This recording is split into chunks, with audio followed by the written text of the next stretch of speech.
first to the floor here. Pierce comes up with it. Hit the deck, first to the floor, making every big play for the Celtics today. Tatum knocks it away, trying to get it, dives. What a play by Dave Cowher. Watch him dive for the ball right here. Look at this hustle. Knocked away.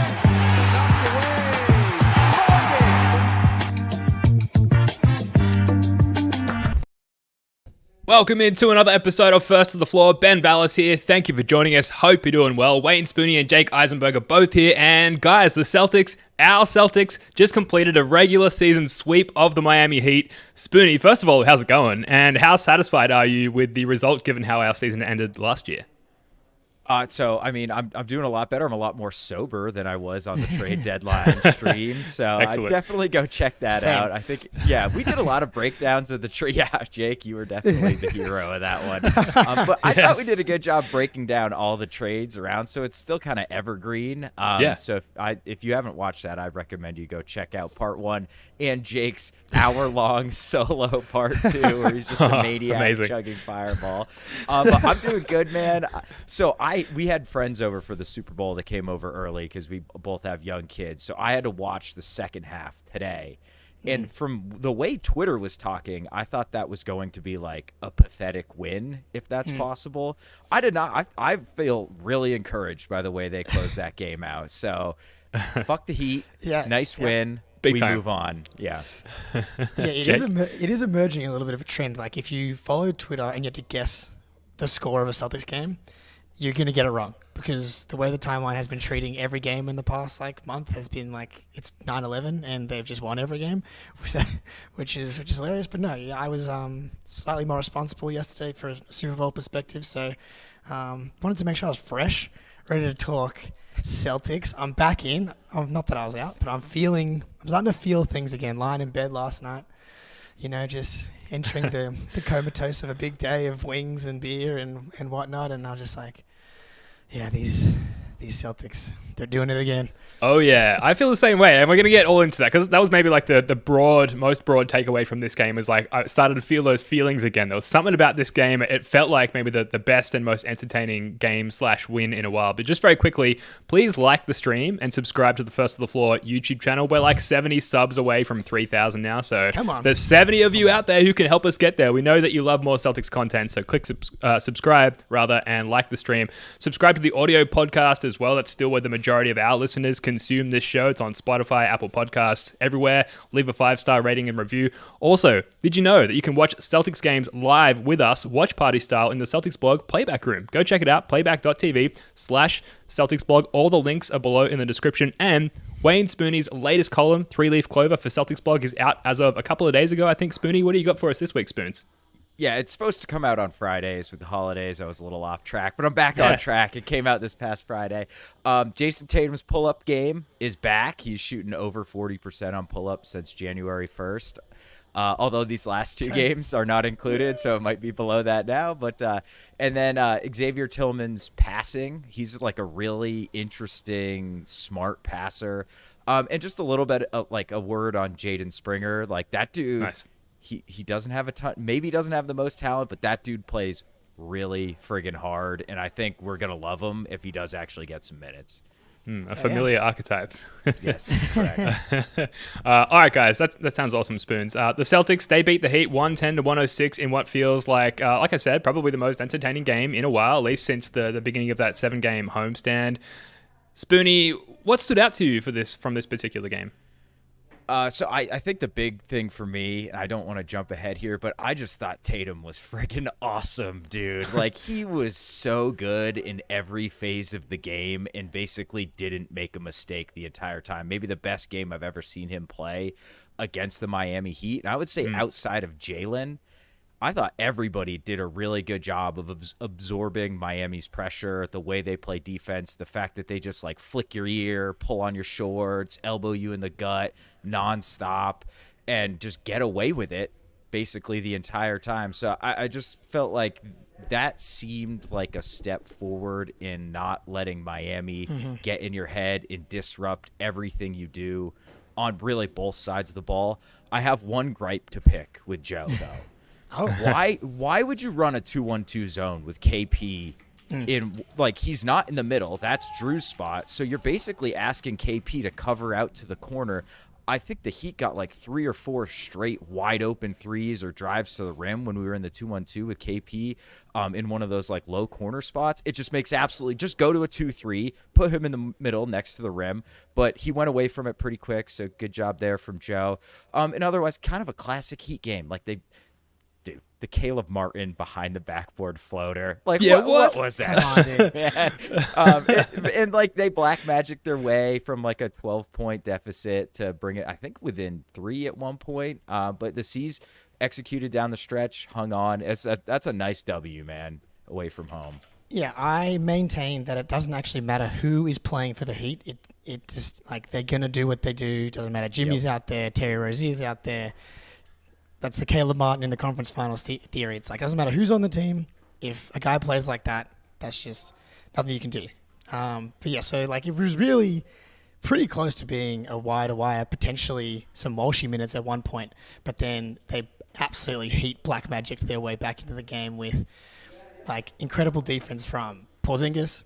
You know, literally it's like a bam air ball and a mid-range offensive rebound, which is another air ball, and then like Caleb Martin catches the ball and shoots behind the backboard, and like here we fucking go again. And like obviously you got the Duncan Robinson, Jaylen Brown stuff, which ends up being that play. It's like it's a 5-point possession, when it was initially a foul on Duncan Robinson. And it turns into a fucking 5-point possession for the Heat. So it was classic, but you know that's why it's a good win, because we had to get grimy, had to get down the dirt a little bit, and pulled it out. Yeah, and we're going to crack right into the whole Duncan Robinson, Jaylen Brown situation in a little bit, because obviously there's some fun to be had with that one. A lot of butthurt fans on both sides online, which is one of the more fun things about post-game, Twitter trolling, really. For me, the crunch time execution was something that stood out again, I'm happy to say.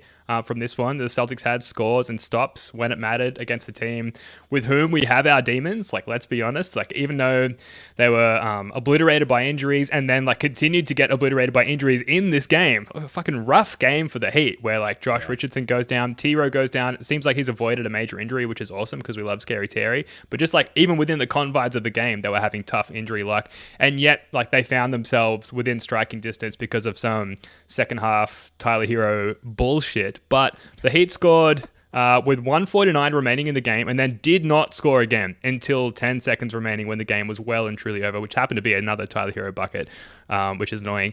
The Celtics got to the line multiple times in that stretch. And a lot of the clutch sort of stats came out on Twitter as a result of yet another crunch time win for the Celtics. So again, could be categorized as a game that we wouldn't have won last year or the year before. So the Celtics, they have the best clutch record and winning percentage with a record of 18-8. You might make the argument like, why have they been in clutch situations that many times? But I mean, the numbers are there as far as them being able to execute in those situations. They've got the second best crunch time net rating at 23.4, and then per Dick Leip, the Sultan of Stat, in clutch time this year, the Celtics have outscored their opponents by an NBA best of 60 points. So is it fair to say, Spoonie, that like we've got the monkey off our back as far as our clutch time issues? Because it feels like we're pretty solid in those moments now. Absolutely not, man, and not until the playoffs. That's Yes, the only time you can get it off your back, dude.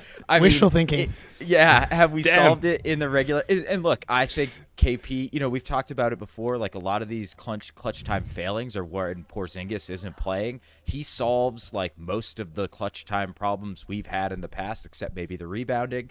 But on the offensive end, absolutely. Do I think this is the year we absolutely can get the monkey off our back in the playoffs? Yes. Will I believe it until it happens? Hell no, Ben. Hell no. That makes me sad.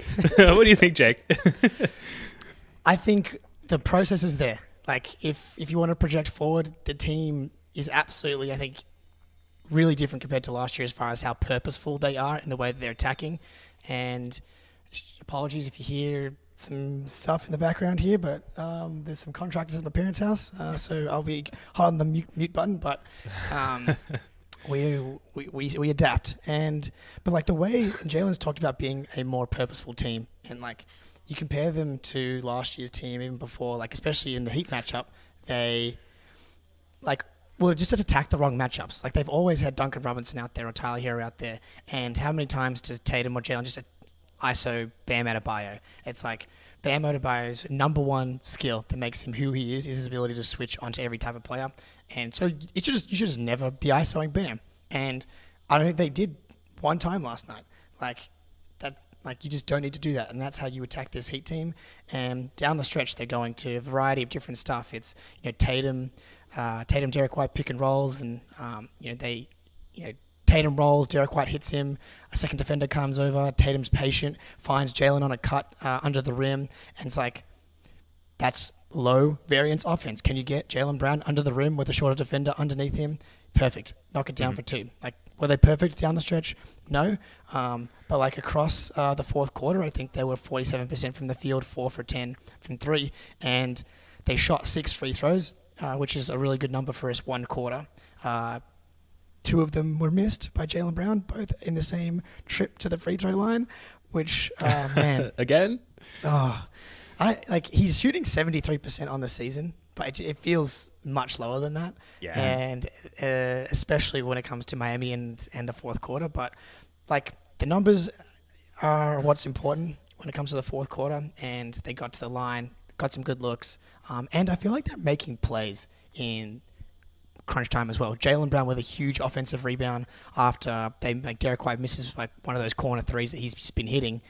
Jalen comes in for the 3, kicks it back out to Tatum, who like pump fakes, draws the defense in, gets a better angle on the pass out to Porzingis, and he splashes a 3. So it's just like all of those things are really important. It's like getting to the free throw line, but also I love making just like getting yourself an extra possession with an offensive rebound. Usually that's the Heat doing it to us. PJ Tucker coming in, stealing an extra rebound, back breaking 3, and for us to be the team doing that against the Heat makes me feel good. Yeah, everything is magnified when it's against the Heat because they're so good at taking us out of what we do well or even eliminating it entirely that if you put on display sequences of many things going well in the most important period of the game against this team that we have our demons against, like that's huge. And I fully understand and sadly accept your point, Spoonie, that we have to wait for the playoffs for this demon to be, or the monkey to be lifted off of our back. But promising signs, to say the least. Anything else at a macro level on this game, guys? I'm sort of conscious, like we haven't spoken since Thursday night. We might go for 2 hours if we're not careful. So I want to move us along, but anything else at a macro level on this game before we get to some of the individual performances? We just got to fix the rebounding at some point. That's been something that's a massive issue over the past 10 games. The Celtics are now 20th over those 10 games in defensive rebounding percentage. On the season, they are 8th. So, prior to these 10 games, they were top 5. And that gives me confidence that they can clean this up. They're definitely not a 20th ranked defensive rebounding team. Even going back to last season as well, they were really good. So, that is absolutely what the malaise of this part of the schedule feels like to me. Just a little bit less focus and a little bit less grit. Get back to that post-All-Star break, preferably the next 2 games, but I don't have high hopes for that. But preferably post-All-Star break, just got to start rebounding again because that's also partly why the defense has slipped a tiny bit, because if you clean those rebounding up, you jump right back into top 3 on defense. Yeah, well, it's like a feedback loop, too, because it also hurts the offense because you're not securing defensive rebounds, you're not getting out in transition, and not getting easy buckets, right? When you're digging it out of the basket and you got to set up your offense in the half court, it just makes your offense worse, too. So rebounding is it's probably underrated how important rebounding is at this point in the NBA. So, yeah, that's a huge one for me. I looked at the last 8 games, and nothing statistically really jumps out why we're playing worse except the rebounding. So I think that's a huge part of it. Yeah, the simple view on rebounding is it simultaneously ends your opponent's possession and starts your next one. And if you can't do that, then those 2 things can't happen, and then you're in big trouble. So definitely important to get a handle on it. Hopefully their promise to themselves has been, All-Star break, we'll have a little bit of rest, we'll come back with fresh legs, and we'll get on top of that. I can see in our run sheet as we move on a couple of anonymous viewers here. If you want to get access to our run sheet and a whole bunch of other additional content, you should join our Discord. You can scan this barcode that's up on the screen now, or you can go and find the link in the description. It's free. You get to hang out with us and the 70 plus people people who have like surprisingly joined. Like so many people have chimed in, and now it's just this hub of Celtics activity and probably more of a judgment-free space than Twitter. So hop into the Discord, hang out with us and a nice cohort of our audience as well, and jump into our run sheet. And you can see us click through it on Google Docs as we progress through the podcast. It's so much fun. All right, Jason Tatum, guys, 26 points, 10 rebounds, 9 assists, 2 blocks, only 1 turnover. The guy is amazing. I was doing a bit of a deep dive after the game, like trying to uncover the true brilliance of Jason Tatum's passing, and perhaps maybe the reality is like he's just like on a level with a lot of his peers in terms of elite NBA players, particularly elite NBA wings. Nothing like massively jumped off the page on a broader NBA league perspective level, but I found on this website, NBA University, they have this article called Contextualized Passing Stats, and the link is in the description now if you want to check it out. It's a good read. And they have a metric called high value assists, and it's essentially like a bullshit filter for assists, and it calculates the percentage of assists that end up in dunks, layups, or threes. So like essentially like high value looks. And in high value assist percentage, both Jays rank in the 84th percentile. So like they're making plays, good, high quality, high value, you might say, plays for their teammates, finding them in good scoring positions, and they're converting at a high rate. And hence the assist numbers for both of them, but particularly Jason Tatum has ratcheted up. Spoonie, I know you are writing a little bit about Jason Tatum. I have written a little bit about Jason Tatum's passing. We'll call it a leap here. I don't know. Can you call it a leap? I can't remember a time where Tatum has been this consistent over like a several week period with passing. He has these games, like especially he always used to like tear Charlotte up and get like 9-10 assists against Charlotte, like these weird teams. But over the last 7 games, 7 assists a game, which is like a crazy high number. Only 2.7 turnovers, which if you compare other high usage players, like they're all in, a lot of them are in the threes. But so the one thing I'm trying to see is like he's only up 1 potential assist a game, which to me means maybe guys are just kind of making unsustainably more shots off Tatum passes.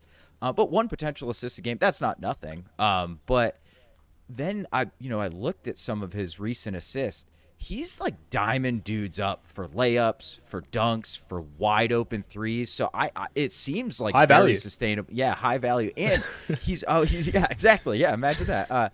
It just goes to show. I think the eye test matches what that the numbers you were giving us, Ben, and like he is getting doubled even more than he ever has in his entire career. And he's just been so good at getting off the ball recently, which is like all we've ever wanted from him. Is like, dude, if you can average 25, 9, and 7, like that is insanity, Jesus. Right? Yeah, that's like a different type of player, probably a more valuable player than 37 and 3 or whatever. So I do think it's sustainable. I do think he's made a passing leap, and I am all in on Jason Tatum going forward. Yeah. Yes. Okay. Well, yes, there we go. We don't have to wait for the playoffs till that one. Yeah. It's confirmed. I love it. Love to hear it, Jake. Yeah, I think that was a good question, Ben. Like, and Spoonie with those stats, like the potential assists aren't up a lot. Like, is that just noise? But the eye test is he's finding guys in really advantageous spots, like that late game play that I was talking about before, where D White hits Tatum on the roll, they double, and he can like either turn and fade away, and it's like, a relatively clean look. He's just patient, uses his like 6'9" vision, and then like Tatum and Jalen or Derek or whoever can cut, and he's finding guys. Like, I made a video like 4 or 5 days ago, and it was like, it was like his last 4 games, 6.3 assists, like the Mavericks game, the Pelicans game. He's been really diming up people lately, and that kind of passing leap, that kind of playmaking leap, that's going to have a really big impact on what they're able to do in the playoffs. Like the 2022 finals run, where he broke the record for turnovers in a playoff run, total turnovers, which was, proper anti-Tatum propaganda, because if you dug into it a little bit, like he broke LeBron James's record. And Larry Bird, like it's like some of these like guys that are the lead initiators on their teams that make the finals, when you're looking at total turnovers, it's like that's who it's going to be. And that was him at 22 years old. And lo and behold, the reps that he's been getting as like the lead initiator in the playoffs against incredible defenses, being the target of everybody's scouting report night in, night out, is like, oh, maybe as a 25-year-old, he's like starting to figure things out. And the last couple of weeks has been, because the usage is the same too. I was just having a look, like last 7 games, usage is 29%. On the season, usage is 29%, which is really low for a guy to be averaging across this span like 28, 8, and 7. Like that's really fucking low usage for a guy putting up these types of numbers, which is why Jason Tatum is like this different type of superstar that people can't seem to wrap their head around. He's not Luka Doncic. He's not going to have a 35% usage. He's going to get everybody involved. He makes the right play. He can oscillate between taking 15 shots and a half or 2 shots and a quarter and still impact the game across the board in so many ways. The passing's been incredible, man. Like I would have been nice for him to get one more, to get that triple double. But yeah, he's not a stat pattern. So I love it. 29, 8, and 7. And then also just the shot chart yesterday, I absolutely loved. I've got it from the game yesterday here. Took 20 field goal attempts, which again, for a superstar, 20 field goal attempts is just like, for this team, perfect. And you look at the restricted area, 10 of his field goal attempts in the restricted area, and if he could get a fucking foul call, that was insane, man. Insane. And the Heat fans are complaining. I know. Yeah, I know. Of course. So he goes 6 for 10, which is like pretty good. You know, it's not elite like he's averaging 70% restricted area, but he was at least fouled on 2 more of those, if not more. And then he has the mid-range, but it's like the short mid-range. He only has 1 attempt in like the deep 2 range, and the other 3 mid-range attempts are all in the short mid-range, and then there are only 6 3-point attempts. And like 6 to 7 3-point attempts is perfect, especially like when he's not hitting. Like in the Wizards game, I know he got up. What was he? 2 for 12, 2 for 13. Like. You know, typically that what kind of Jason Tatum we're getting on a day like that versus the Jason Tatum where you get yesterday where he takes 6 threes and he's attacking over and over and over again, and you're also adding that to the level of defense he was playing down the stretch, gets that like block on Bam, eats him up, like just all around 2-way superstar performance from Tatum on national TV. I mean, give it to me. Dude, his defense down the stretch was so good, dude. He That was block. everywhere. And like when we needed rebounds as well down the stretch, like Porzingis, awesome contest on Bam, and who's there for the rebound? Tatum gets it. Just everything you need, he's got you. He was just so in control of the game, and like by far clearly the best player on the court. And you know, even if Jimmy Butler had been there, I think that would have been the case. He just looked far and above better than anybody else on the court, and just his control of every aspect, the pacing, the ball movement, the defense, just like a full-on with depth approach to the game from a superstar perspective there. As I try and articulate how good I feel about Jason Tatum. Someone in the chat said thank Kristaps Porzingis, who, by the way, guys, is he having his best current stretch as a Celtic? I think he might be. He was 25, 9, and 3 in this game, 2 blocks, 50% from 3 of 2 from 4, 7 of 9 from the line, and he's looking spry, and I know he left this game with a back contusion or whatever, came back. That's a great sign, but he just looks bouncier on both defense and offense. He looks more fluid within the team, again, both offensively and defensively. It feels like we're really in a rhythm there with Porzingis as much as Porzingis is in a rhythm with us, Jake. I don't know. Am I seeing things, or am I onto something there? He has been insane. The last stretch here. Like the Celtics, have been malaise-y relative for the Celtics. Important to remember that. And he's just been out of this world, right? Like, I mean, yesterday, this Heat matchup for him, like, obviously he helps with every matchup, but, like, it feels like Brad Stevens went to the private jet store and was like, give me the private jet that that's able to fly through hurricanes around the Miami area, and that's the private jet that we now have. Wow, I'm not sure he landed the plane on that one, but we got. I think he did. You've taken off with me. I love it. but like, yesterday obviously he was incredible. He had that great block down the stretch. I think he gives Bam a lot of trouble. Like Bam eats like most of his field goal attempts are all in those mid ranges, and Porzingis is just so long that he's able to get ridiculous contests on that stuff, and so Bam struggled. I think struggles with that matchup, and then obviously Bam has to respect Porzingis' spacing, and so Someone's really excited about KP in the background there. Yeah. Jake's got fans. Yeah. So we love Tatum getting to the rim, 10 field goal attempts in the restricted area. Part of that is like Bam's rim protection is mitigated by the spacing of Porzingis. But so obviously Porzingis 25, 9, 3 yesterday, but against the Wizards 34 and 11, 31 against the Hawks, 26 against the Grizzlies. Like he's just been outrageous. Like even that Houston game where the Jays looked like absolute poop on that Houston Mavericks game. Like what did he go off for? He went off for 32, 6, 5 blocks. Like what?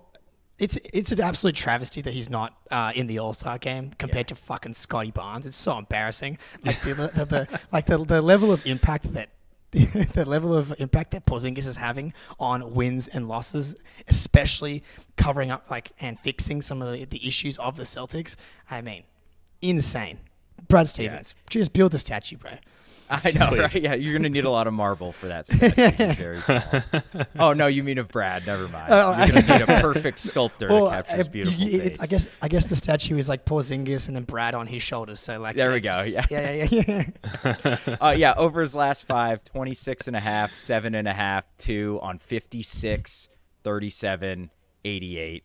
Like, come on, man. Plus, he's blocking like a shot and a half a game and deterring a dozen shots, that could be layups that people just turn around and nope out of the paint because he's there. I do want to come up. Do you guys know what a Gordie Howe hat trick is? I know you're not big hockey guys. Okay. That's not something I'm familiar with, sir. Yeah. So it's in hockey when a guy scores a goal, gets an assist, and gets in a fight. That is the Gordie Howe hat trick.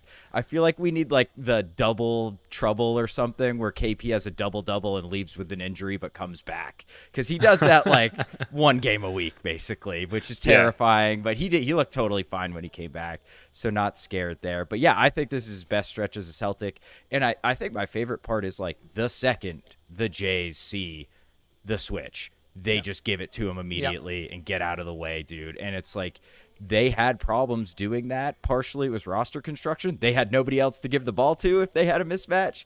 But now that they're just trust KP, that he's either going to get fouled or get a good shot, it's just beautiful to see these guys trusting the third star, and he's rewarding them by absolutely dominating the Heat, which is the best part. The amount of time... Sorry, you go, Jake. You go. I was just saying, quietly up to 36% from 3 on the season. So it's just it's coming up. I know. Yeah, we can't talk about it. That and like health are things we don't talk about because the jinxing the blood will not be on our hands with the jinxing. But the amount of times that like poor little, and I say that in the context of the height of our Latvian Jesus here, Kristaps Porzingis, the amount of times that Latvian Moses. So Latvian Moses. Apologies. Duncan Robertson or Tyler Hero just like cowering at like the waistband of Kristaps Porzingis while he was like, just like, give me the fucking ball and like get out of the way. And that's exactly what we did immediately. That's a lot of fun to watch when you're on the right side of the magic there. So very good. All right, well, we're going to come back in a minute and talk about the whole Jaylen Brown situation. But first, a quick word from our sponsor. Happy Super Bowl to all who celebrate from FanDuel, America's #1 sportsbook. If you're like me, Super Bowl Sunday is all about scoring the best seat on the couch, grabbing your favorite football snacks, and placing some super bets. I love Super Bowl Sunday, though. It's actually Super Bowl Monday here in Australia. You take the day off work along with your 2 other friends who like American sports. The pubs open nice and early for a 10 a.m. kickoff. It's a beautiful thing. I'm picking the Chiefs this year, who are slight underdogs, but I just can't not back Pat Mahomes. With FanDuel, you can also take the over on Chris Jones and Nick Bosa sacks at plus 200. FanDuel has so many ways for you to end the season with a W, or 2, or 3. Not only can you bet on who will win Super Bowl 58, but FanDuel also has bets for which players will score a touchdown, how many points will be scored, and so much more. New customers join today and you'll get $200 in bonus bets if your first bet of $5 or more wins. Just visit FanDuel.com/Boston to sign up. That's FanDuel.com/Boston. Make every moment more with FanDuel, an official sportsbook partner of the NFL. Pretty sure all those tips came good, from a guy who knows nothing about the game. Midas touch. Well, I just like to say, I think I've mentioned it before. Every year, same as the Patriots, you just bet the Chiefs to win the Super Bowl, and they're going to make the AFC title game. You can hedge your way out of it, or you can just believe in the devil magic that has been transferred from Brady and Belichick over to Pat Mahomes and Andy Reid. I've already placed my 2025 Chiefs to win the Super Bowl bet. I think it's like plus 700 right now. It's just Like this was the bad year where they like had a bit of a roster turnover. They're going to come back, fix their receivers, and just do it. I promise you. I'm a richer man than I was yesterday, which is always nice. It's a fun game. Look, Bill Simmons, just getting back to the Celtics here, had this tweet after the game. He had a very pro Jason Tatum tweet as well, but he tweeted out Jalen, and it's on the screen here if you're watching on YouTube. Jalen was really good for like 11 to 12 weeks, and then these last 2 weeks, starting with the Clippers loss, has been, well, ... You're watching it. And my question to you guys, Spoonie, we'll start with you. Yes, he had 6 turnovers. Yes, it was reminiscent somewhat of Game 7 against the Heat last year. But was he really that bad? Has he really been that bad? So over the last 2 weeks, I don't think so. I think people are like, he's just missing threes offensively, really, is like what it comes down to, which whatever. I don't care about that. But he's been having like sort of a role shift almost, where he's almost becoming the third option recently. And he's been like way up in assists. Last I checked, over the last like 10 games, he's up to like 4.7 assists a game and less than 2 turnovers a game. And like, if the shooting comes back, which it absolutely will, his efficiency is going to click back up. I did not think he played particularly well against the Heat. I will say that. I mean, he was good. Mostly, I thought he missed some defensive assignments, but also had some incredible defensive plays. So I think overall, maybe a slight positive on that end. Some of those turnovers were really bad, dude. Like, I think there was 5 minutes left, and he tried to cross-court it to Derek White, and he like threw it in the 10th row. Like, that's just bad. That just can't happen in the playoffs. But I think like Simmons is saying like, well, if you're watching, you know what you're looking at. And it's like, clearly you don't know what you're looking at, because he's been playing really smart. He's not forcing things. That's exactly what we want from him. And then like when we need a bucket or he's got a mismatch, he just gets somebody into the high post, gets into his mid-range game. And that's still been money. He hit a couple last night against Miami. So I don't think he's been bad recently at all. But last night was a little, grab baggy, some good, some bad. Yeah, the 6 turnovers were bad, and I went back and watched 5 out of 6 for whatever reason. One's not available on NBA.com, but 5 out of 6 for sure are all Jaylen Brown's fault. He had the one, like Duncan Robinson, he picked up his dribble, he's like pivoting, travel. Jaylen Brown, Tatum found him in transition in the first half, and Jaylen catches it, dribbles it off his foot out of bounds. He has one where he just throws it over Peyton Pritchard's head late in the shot clock into like the 5th row. There was one where Tatum made an awesome defensive play, I think, or someone made we got to stop, and Jaylen's dribbling in transition, and like just the classic like rec league shit where someone dribbles up behind him and hits it from behind and it goes back the other way. Just like really avoidable stuff, and which is just not what he's been doing like this season. To me, him and Drew bounced back specifically yesterday, but he might look the most drained physically, and that just carries over mentally as well. Like, remember how we were talking about Jaylen Brown's dunking stats for the first like 2 months? Every game, he had already had like more dunks this season than he had the entirety of last year. And when's the last time we had a Jaylen Brown poster or like hammer? Like we were getting 1 to 2 every single game for the first 2.5 months, and we're just not getting those anymore. The defense has slipped a little bit, and we're going to talk a little bit about like the more macro stretch, malaise or not malaise, depending on how you're looking at it, from the Ticket and Truth podcast. So a little tease for you there. But Jaylen, to me, is tired and needs the All-Star break badly because, and something we've been really crediting him for, has been his playing the best defense of his career, which takes a lot of energy among this insane stretch. And then that's just going to carry over mentally against a team like the Heat that just is going to hit him with a little PTSD magic, and next thing you know, fucking 6 turnovers. Foul him every time he's got the ball. Yeah. It's frustrating because he did have some big plays down the stretch, still like 20 points on 8 for 16 from the field and 3 from 8 from 3. Just the 1 for 4 from the free throw line hurts you, and obviously the turnovers. Yeah, good thing Jalen's not doing anything too strenuous during the All-Star break, right? So he can truly recover, right? And come back with fresh legs. Now, we are going to talk about predictions for the Jaylen Brown dunk contest a little bit later to end the show. But look, maybe a top 3 like calming, comforting stat from this year has been the Tatum off-court numbers. And Jaylen and Kristaps Porzingis, and credit Kristaps for some of this, are a plus 8.32 net rating without Tatum on the floor this year. So there has to be, Jaylen has to be doing some of the dance in part of that to achieve that stat, that net positive rating with Tatum off the floor. So like, I think Jalen, he's like we've said it already, he's playing the best ball of his career. Like that's just a fact. And you can look at 6 turnovers, and there were ugly turnovers against this team that we have demons with, and you can think, okay, like he hasn't gotten any better, maybe he's gotten worse. But you know, look at the team record, look at the, like I said, the Tatum off-court numbers, look at the playmaking stats for Jalen, look at the defensive stats for Jalen. Like he's clearly playing the best basketball of his career. And like Drew Holiday, who we'll get to, maybe there's an adjustment period where he's trying to adjust while still mostly maintaining like an elite level output for an all-NBA level player. There is going to be an adjustment period where he sort of toos and froze and a little bit as far as his production and, you know, some of these disappointing plays that haters will encapsulate on Twitter and create a compilation and put out online, where for the most part he was a huge contributor to the winningness of this game from the Celtics perspective. Should we get to the Duncan Robinson altercation? Because we've got a clip here. Let's check this out. And he might have tweaked his ankle in the process. As that's going to be a technical foul on Jaylen Brown. The initial foul is called, and Brown felt like Robinson was latching on for too long. Oh, that was going to hurt.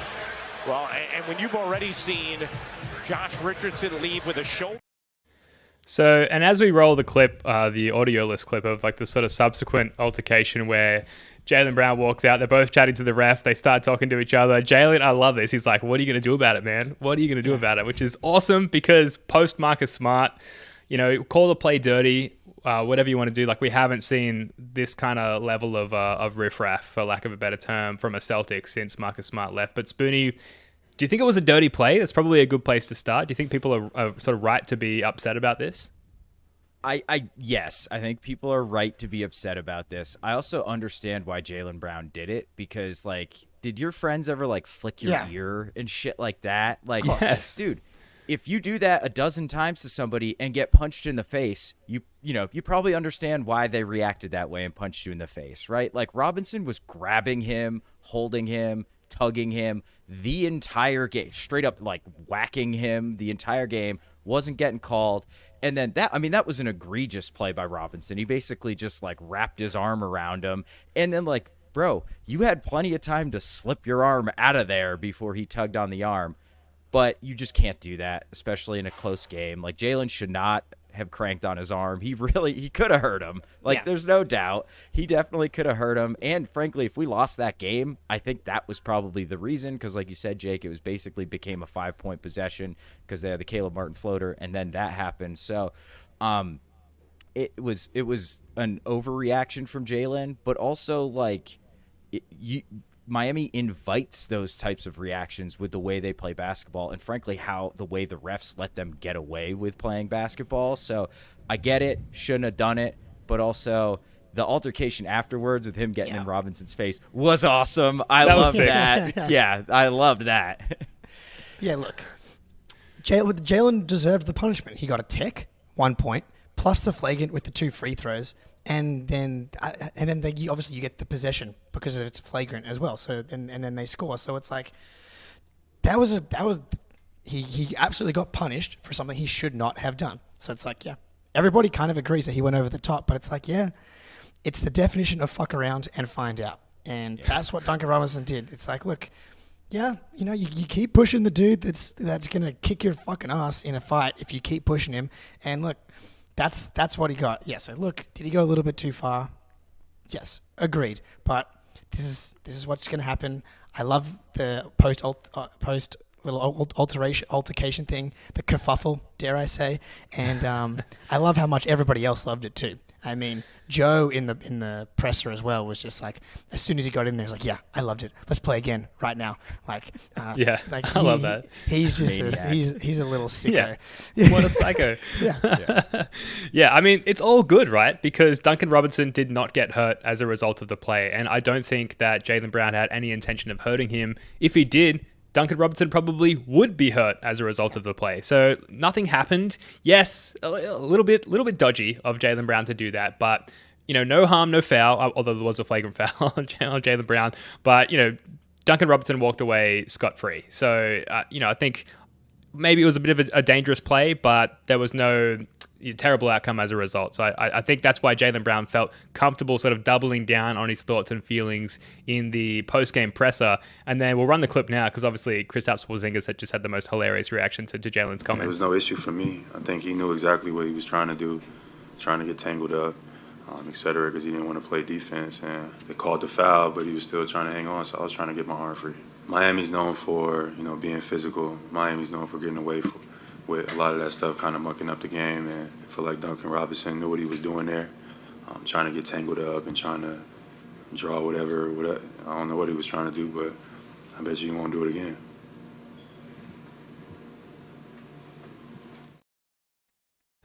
The zoom in. Let's go. The zoom. Beautiful. Scorsese shit. Thank you. I'm trying.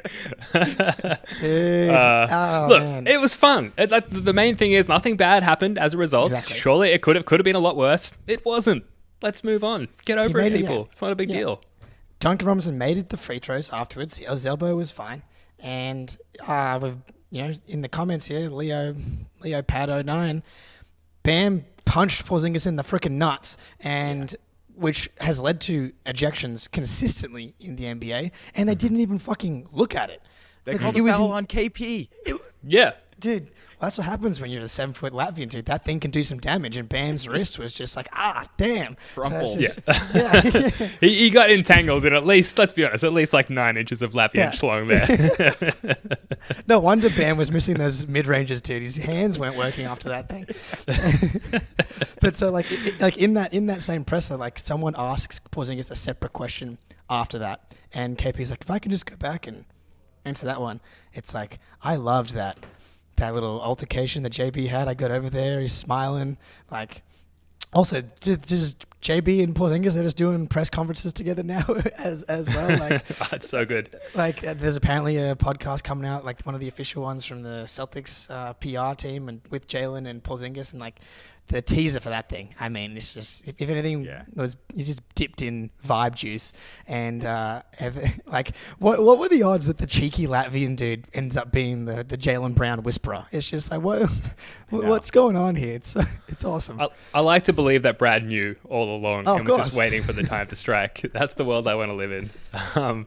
Guys, any missed things from this game? I feel like we need to give Drew his flowers because he was just solid. And we talk about Drew sort of struggling to find his role as this season progresses. And maybe his role is just I'll pick up the garbage. I'll take the end of shot clock corner threes and make literally 100% of them in this game. Dude. I will defend the 3 best players on the opposing team and switch across all of them and defend all kinds of pick and roll actions flawlessly. And I'm just there when you need me, essentially. And in the meantime, I'll try and minimize my ridiculous mistakes that I seem to have a tendency of making, Spoonie.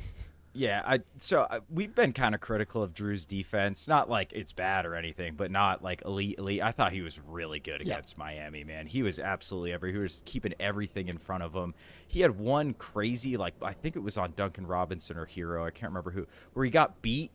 And I don't even know how he blocked the shot. He just kind of floated by him and knocked it on the way over out of bounds. And I'm like, how did he even do that? And that's the Drew Holiday we're going to need. And I don't know how he hits these corner step backs, dude. It looks so impossible to make sure you're behind the line and not go out of bounds. And he's shooting over 60% on corner threes this year. Straight up, not an exaggeration. He's shooting over 60% on corner threes, which is that's awesome. So perfect. Yeah. So if this is the version of Drew we got, we're gonna win the championship. Yeah. There we go. Now, Ben, finally, the fantasies. That's what I needed to hear. The fantasies coming through. Look at the corner 3 shooting from Drew. I mean, if he's happy with this role, which he clearly appears to be, to just play defense and then just be this hyper efficient catch and shoot guy, and deal with some mismatches, some smaller guys. You're right, Spoonie. The defense we've been kind of on has slipped a little bit, which him and Jaylen have been the 2 guys that I think have dealt with this stretch. Have struggled dealing with this stretch.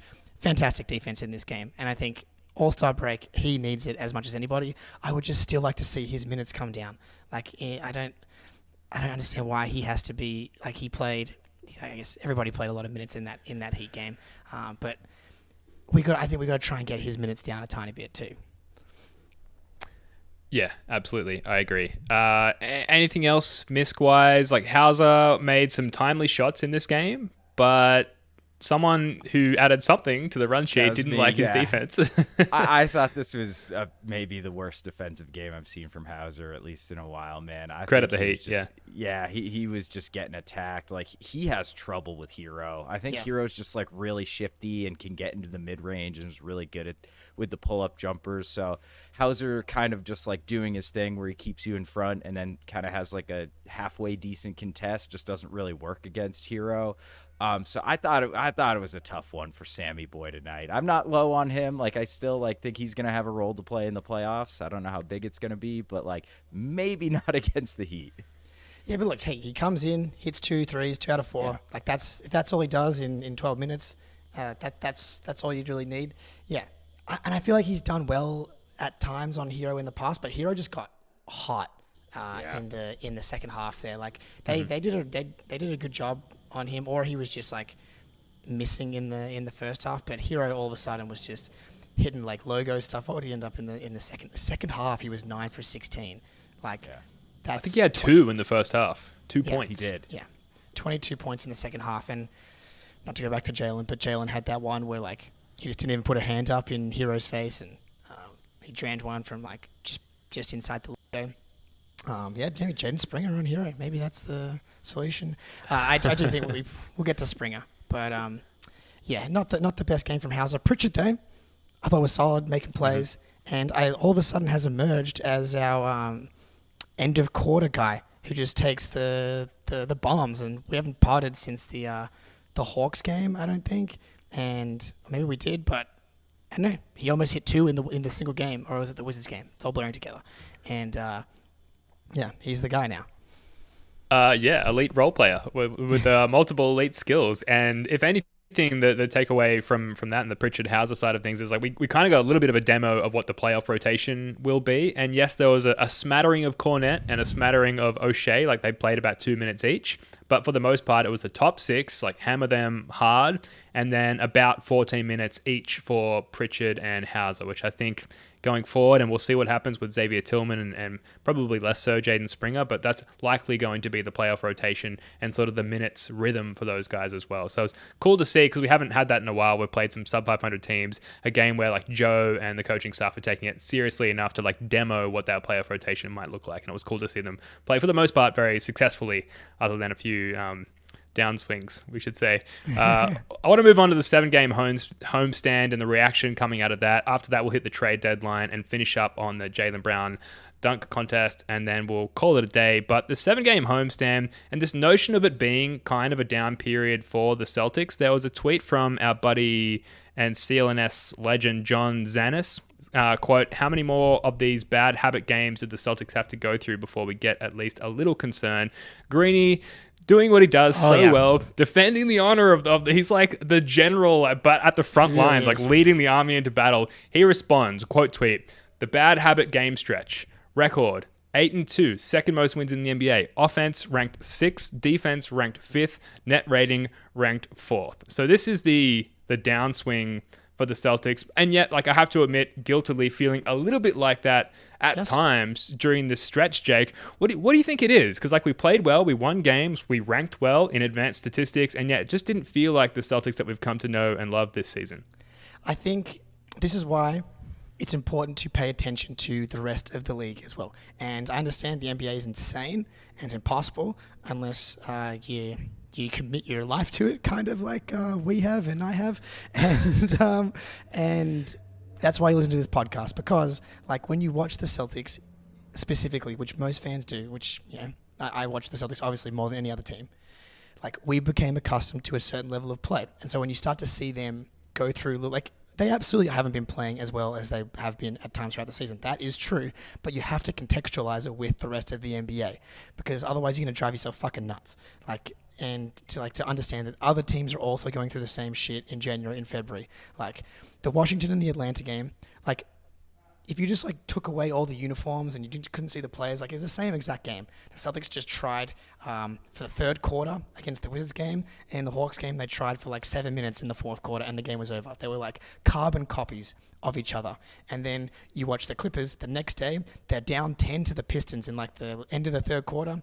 They turn it on for 5 minutes, and it was like the exact same thing. And so this is what happens. And so you contextualize it to the rest of the league, because I was having these feelings too. But then you look at from January to now, numbers are elite. Last 2 weeks, numbers are elite. 5 games, whatever. Like, they're still fantastic. And so I've actually got a clip here from the Truth and Ticket podcast, which, I mean, these guys are just fucking national treasures. But it's a minute and 18 seconds. But trust me, it's beautiful. Listen, one of the hardest things to do is to focus for 6 to 8 months. It's one of the hardest things. You got to find the incentives, but the seed's been here before.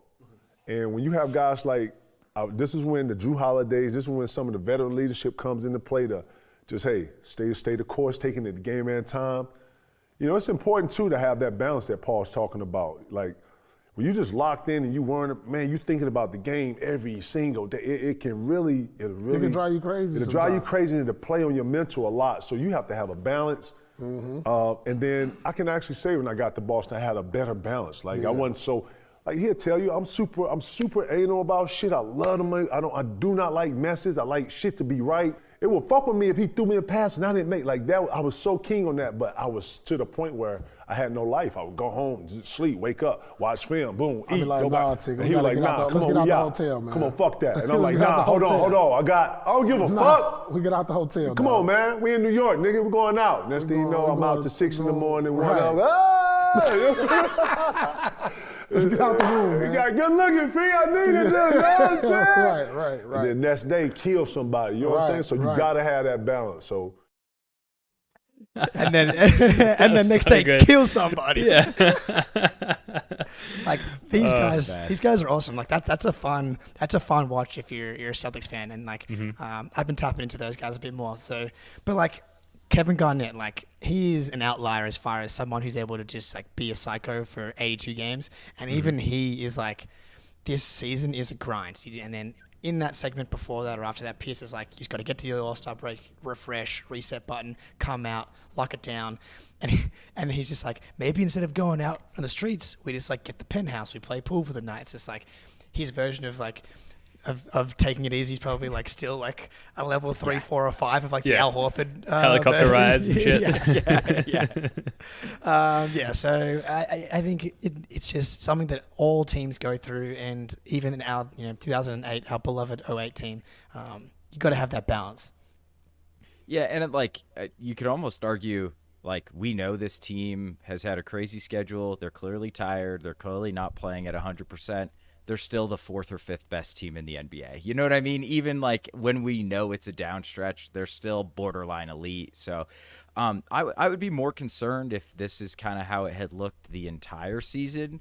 But we've seen massive stretches of them just like obliterating people night after night. And so like it's natural. It's going to happen. Like it's nice to hear 2 of the best, 75 best players of all time basically say like, yeah, sometimes we just like had to get out. Get crazy, you kind of downshift a little bit near the All-Star break. And look, these guys know it's coming up. They know they're getting a week off. Like, it happens. Like, I don't do a ton of work the Friday before vacation either, man. Like, it's just human nature. So, I don't think there's any concern. I don't think they're building bad habits, actually. I think the execution when they're like, all right, let's go and win this game, looks great. That's something this team didn't feel like they had. Like, the switch, didn't work last year. Yeah. It's like, okay. Flip the switch. The switch kind of worked, and we still lost by 2 possessions. It's like now they flipped the switch against the Wizards or the Hawks, and it's like, oh shit, we're up 15. It's like in game for 5 minutes in the third quarter. Like, get some of these subpar teams. Like, let's just play defense. It's not even really offensively because you play good defense, you get out in transition, you get easy buckets, and it's just almost too easy for them to just switch it on for 5 minutes and then switch it off again because they're insanely close games, unfortunately, to the detriment of us Celtics fans. But they're doing just enough to get these done. And yeah, there's been enough, as you said, Spoonie, enough demonstrated to believe that they can just switch that back on again when they need to. Hopefully it's after the All-Star break because you want them playing their best as we head into the playoffs. And there's not that many games left. Xavier Tillman, guys, we haven't really caught up since the dust settled after the trade deadline. Go back and watch our live deadline streams. There's a lot of fun. There's some alcohol involved, and just really good vibes, really, as we counted down to the trade deadline, reacted live to a lot of the trades. We talked about Xavier Tillman as well, and some other stuff. But just to circle back on Xavier Tillman, who we gave up Lamar Stevens and a couple of second-round picks for. He's someone who I think we hope can come in and potentially be a part of our at least regular season rotation, and then based on defensive matchups in the postseason, Jake, part of the playoff rotation as well. I think Brad may have done it again. Now, it is disappointing, like the Ben voice in the back of my ear. He missed the last 4 games in the before he got traded, and then he's missed these games here. I'm like, did we just trade for a guy whose knees have a degenerative disorder? I'm sure that they've done their homework and his knee is fine. And when he comes back, but I'm like, fuck, I hope we didn't just trade for a guy whose knees are never going to work again. But that's not real. That's fine. We don't have to worry about that. But from the film that I've done, from the research that I've done, from when he got traded, I'm really high on this move. One, you've got like the cap mechanic stuff where you get his bird rights, and if he plays well and he's a good fit, it's like, dang, we can now just re-sign this 25-year-old to like a 3 for 14 deal or something like that, or that gives you like another trade chip, but also you've just locked up like. I was someone who was like third big isn't a real priority because all the guys that were out on the market like didn't really make sense to me. And then lo and behold, someone that we didn't bring up really at all in lead up to the deadline, Brad goes and trades for him, and you just watch a little bit of film and you can see him. He can switch onto guards. He can play in drop. He can weak side help. Like he's a legit like elite defender. Might be a tiny bit strong, but I've seen people say like he's pretty much an elite defender. And then offensively, like some of the like true shooting numbers and stuff aren't that good, but part of that's free throws. Part of that is because the Grizzlies' offense is just ghastly. Yeah. And even when they were fully healthy with Jar and Triple J and Bane and whatever, half-court offense was always an issue because they didn't have shooting. Even worse this year. But you look at like the restricted area numbers, 75% at the rim this year. Floater range, 50, which is 3 to 10 feet, 51%. And you think about him in this offense, he's a really smart decision maker like Luke Cornett, like on the short roll, quick decisions, accurate passer, really good. Like you don't think about big men and when it comes to spacing, but guys that can like set screens and then like float like into the perfect spot that makes passes easy to hit. He's really good at that. Go onto YouTube and type in Xavier Tillman is a genius. There's this guy, Ben Pfeiffer on Twitter, this like scout draft guy. 10 minutes, really good breakdown of all of Tillman's kind of offensive skills as opposed to the defense. I love this move. I think this has a chance to be like, oh, Tillman's like now part of the playoff rotation and can like give you real minutes against Embiid, can give you real minutes against Giannis. Like he was really good in the playoffs last season against the Lakers, against both Anthony Davis and LeBron. Like really impressive stuff. So man, I'm on it. I'm here for it. Let's go. Dude, I'm totally with you. They were like 15 points per 100 possessions better when Tillman was on the court in the playoffs last year. So, like, he's proven he can hang in a playoff series. He's shooting 41% from the floor this year. Yeah, it was 61.2 last year. Like, that's just noise from this terrible. Like, he is not a guy who can create his own shot, not in his skill set. So when like you're playing with a bunch of G Leaguers and you need people to feed you, it's probably going to look pretty ugly. That will not be a problem on the Celtics. I think he can play with KP and Al because he's such a smart passer, because he's a good screener. He can work in the short roll while those guys are spacing out. There's a lot of like interesting things you can do with him on offense. And yeah, big plus defensive player, like can switch a little bit so he can play with the big guys. So I do think Brad has done it again. Absolutely. Like the one concern is like he had injury issues coming out of college. It's why he slipped in the draft. So we will probably we now have 3 bigs that we have to be concerned about their injuries, which is kind of scary. But hey, Luke Cornett's all of a sudden the best 4th center in the league now, right? Absolutely. Yeah. He was contesting the best 3rd center in the league. So by default, he's definitely the 4th best center in the league. Yeah. And it all comes down to big man insurance. And at some point in the playoffs, we probably will need an additional big man beyond Kristaps Porzingis and Al Horford. And with a guy like Xavier Tillman, you're not giving up as much defensively as you are with Luke Cornett playing in drop, where like he's just the victim of whichever elite ball handler is coming off the screen and getting downhill against him. Xavier Tillman actually has the lateral quickness to be able to switch those coverages and play defensively well against a number of different positions. So it gives you this new layer of defensive versatility that we haven't had up until this point. And that's something that you want in your toolbox going into the playoffs. So do I think he's going to play 25 minutes a night and get 12 and 10 double-doubles? Absolutely not. But do I think he's going to be involved in critical defensive possessions or stretches of the game where we need a different look from one of our bigs? Absolutely. And that's huge, considering what you're giving up Lamar Stevens and a couple of seconds there. So huge move from Brad. We want to get to Jaden Springer as well, but first we've got a cue because it's much to the schadenfreude of 76ers fans, the Schadenfreude report. Schadenfreude. The Sixers. Schadenfreude. The Lakers. Schadenfreude. The Heat. Schadenfreude. Milwaukee Bucks. Schadenfreude. Warriors. Schadenfreude. Okay, so Sixers fans are upset about this. They're incensed. And Daryl Morey had some comments after the trade. He said, quote, "Our evaluation was that his timetable," referring to Jaden Springer, "to help a playoff team is farther out than what the second-round pick can do for us." Then Jaden Springer responded with regards to the trade. He said, quote, "I thought it was pretty good.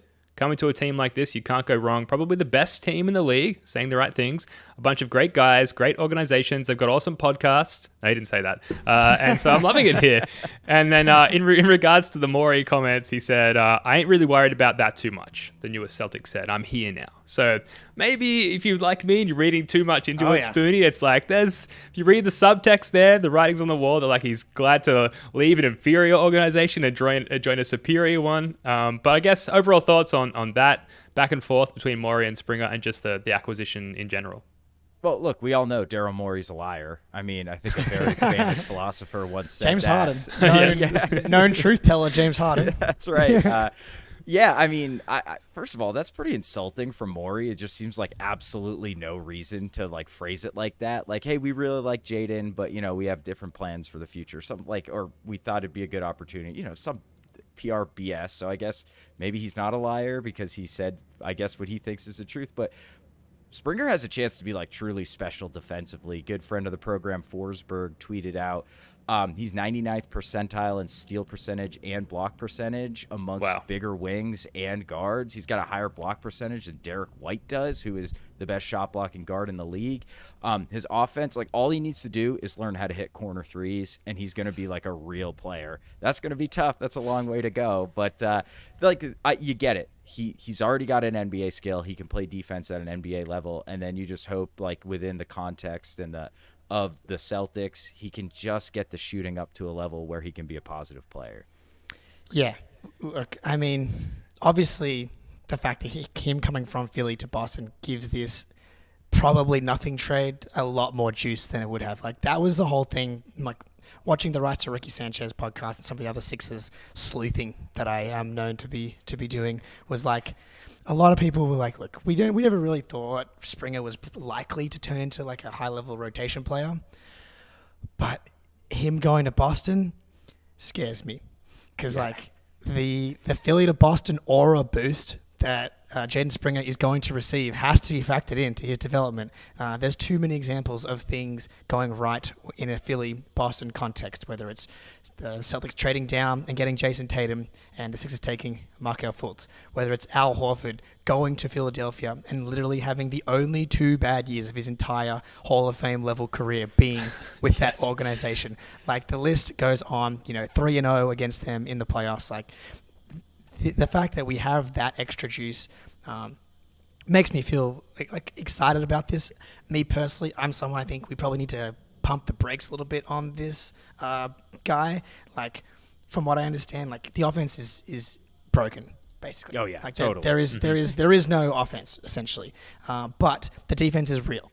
And what's funny is the trade for Beverly happened, and a lot of Sixers people were like, well, maybe this is a vote of confidence to Jaden Springer because because the Sixers are decimated by injuries, and he had to play recently, and he had this stretch of like being awesome, shutting down Jordan Clarkson, awesome against Steph Curry, and awesome against Luka Doncic. It's like that's not just he's an NBA level defender. That's like he has all defense, like ceiling capability as a 21-year-old in this league to be able to do something like that. Mm-hmm. So it's like the offense doesn't need to get good. The offense needs to be like, can he just not be a black hole, especially in the context of this Celtics team where the offensive talent is off the freaking charts? And so like, exactly, can you be a good cutter? If you're a good cutter on this team and you're athletic and you're going to play elite defense on the other end, you can probably play for 5 minutes, 6 minutes, like just on this specific team. Yeah, and look, I think the main reason that Sixers fans are scared is because the guy's 19 years old and he's already demonstrated like one NBA ready skill. 20. Oh, okay. Is he 21? Yeah. I don't know where I got 19 from. Okay. Jason Tatum's 19. Thank you. The point remains the same. And thanks for correcting me now and not having someone do it in the comments after the fact. I appreciate that. The point remains the same. He's 21, he's young, and he's already demonstrated one NBA-ready skill, which is defending at a relatively high level. And yes, the shooting has a long way to go, but I think the reason that Sixers fans are so terrified is because he comes with some NBA readiness as it is, and we have this great reputation, right? The Celtics, from a player development standpoint, it seems, I didn't necessarily feel that way. It's almost like hearing someone say in your social circle about you, like, I like the way you dress, and you're like, oh, I didn't know people felt that way. Oh, yeah, that's nice. People are saying nice things about me. I had no idea. And you feel the same way about this comment from Sixers fans. So yes, he just needs to sort of lurk in the shadows. Might that mean the G League, perhaps, and just cultivate some offensive abilities, and then obviously hold on to his defensive prowess, and he might become a useful player for the Celtics. And Brad's probably looking at it from the standpoint as like he's as good, probably if not better, as someone that I might be able to draft in the upcoming future. So why not just acquire this guy now? Let's start developing him from this point onwards. Now, look, if you've joined our Discord, you'll see that the most active channel by far is the Schadenfreude channel.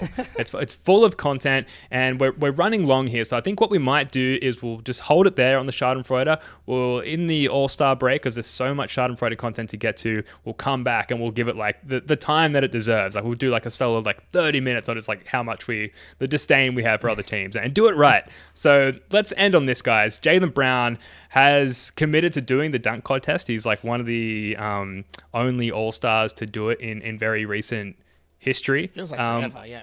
Yeah, absolutely. It's exciting. I think you talked about the Ben voice in your head, Jake. Like there's some of that obviously within my own mind. Like I hope he doesn't get injured. Like he really shouldn't be exerting himself to this level. And that's been sort of the majority, I think, of the online response to this commitment, Spoonie. What are your thoughts there? Like do you think people are rightfully worried? Are you worried? Like how do you feel about this? I'm not worried. I have a big dump in my pants. I don't care. I don't care about the dunk contest. I was like, oh, dude, do we need to pause the I was like, do you need to go? We're live, Shaq. Myself. I'll be right back, gentlemen. No, it just does nothing for me. I care about the 3-point contest for some reason. That seems much more compelling to me than the dunk contest. But hey, I hope he does well. I don't really suspect he will. Jaylen seems more like an in-game like power dunker than like the stuff Aaron Gordon's doing, like throwing it off the side of the backboard and spinning. I don't know, but hey, I hope he does well. I'm not concerned he's going to get injured. Has anyone ever gotten injured in the dunk contest? I don't think so. No, I don't think so. Yeah, people have looked into it. Like not really. Yeah, I'm excited. I think it's fun. I think I'm not really concerned. The only thing I'm concerned about is I know for sure apparently Tatum's going to be there. He's going to throw Jaylen the worst fucking passes I've ever seen in my life. Like Tatum's going to be doing the too cool thing. He's Deuce is maybe going to come out. Maybe that's the way to mitigate this. You get Deuce on Tatum's shoulders and Jaylen like picks it up or something and whatever. My advice to Jaylen is this for the All-Star for the dunk contest is keep it simple. Lean into being a power dunker. Windmill, reverse dunk, maybe like dunk over someone small. Like just lean into being a dunker. You're not going to be Matt McClung doing these like creative whatever. Just keep it simple. You want to have minimal mistakes. Like you don't want to be out there like you've attempted a dunk like 5 times in a row and then you finally throw it down. It's like still a whatever medium dunk. Windmills, reverses, maybe you got to go to the D Brown, close your eyes, dab, dunk. I think that's who obviously was wearing number 7. which, so it'd kind of be a no-brainer to pull that one out. Just keep it simple. You don't have to win. Just high baseline. Go for a floor play in the dunk contest. Look cool. High five Jason Tatum. Give him a hug. Make me happy. Just, keep it simple, Jalen. Yeah, not the last time I was in the States, but a recent time I was in the States, I was in Memphis in 2017, walking around in a Jaylen Brown jersey, a little bit younger, shoulders less hairy, felt more confident in a singlet type of a jersey, and some guy pulled me up, was like, oh, guy, D. Brown, like, you must be a huge Celtics fan to walk around in a D. Brown jersey, and I'm like, no, man, it's Jaylen Brown, the rookie, Jaylen Brown, flat top, that guy, and he had no idea who he was, but the point is to say that there has to be some sort of homage to D. Brown in this dunk contest, right? Just for every reason that you just pointed out, Jake. Yeah. There's a lot of similarities. Hopefully he breaks out the short shorts, which is how he started his career in terms of his uniform attire. And Jalen said he's in his athletic prime. So while his in-game dunking might take on one style, like he must be able to get up. He must be able to get his head up near the rim, just athletically speaking. Sure. So I'm really intrigued. I'm really interested to see what he can make of this, because he is an insane athlete. And not to get like too crazy here or perverse or whatever, but we've seen the locker room photos. Dude's absolutely jacked. Like if anyone can soar above the rim, it's this guy. He's like a freaking Adonis. So I'm interested to see, maybe we get a shirt off dunk. I don't know. I was going to say, I can only dream. That'll probably help. He would get a higher score from me. The less close 50s all around. Exactly. Yeah, Ben would get the 10 out real quick. The second up popped off. I will say Jalen does have like a innate smoothness to the way he dunks that just always looks cool no matter what he does. So maybe that'll help a little bit. But I don't know. Pop the top off, Jalen. Give the boys what they want. Can they wheel out Rudy Gobert or something and have him just dunk on bodies? That might be the best way to pull out his dunking talents. Look, I think it's going to be a lot of fun. Hopefully we'll get the playback stream going, and we'll do some sort of live stream while that's happening, if not shortly afterwards. But look, guys, that is going to do it for this one. Thank you so much for joining us. We'll be back on this feed with another live podcast at some point after these 2 upcoming Nets games. Spoonie, Jake, love your work, guys. Until next time, go Celtics. I love the Celtics!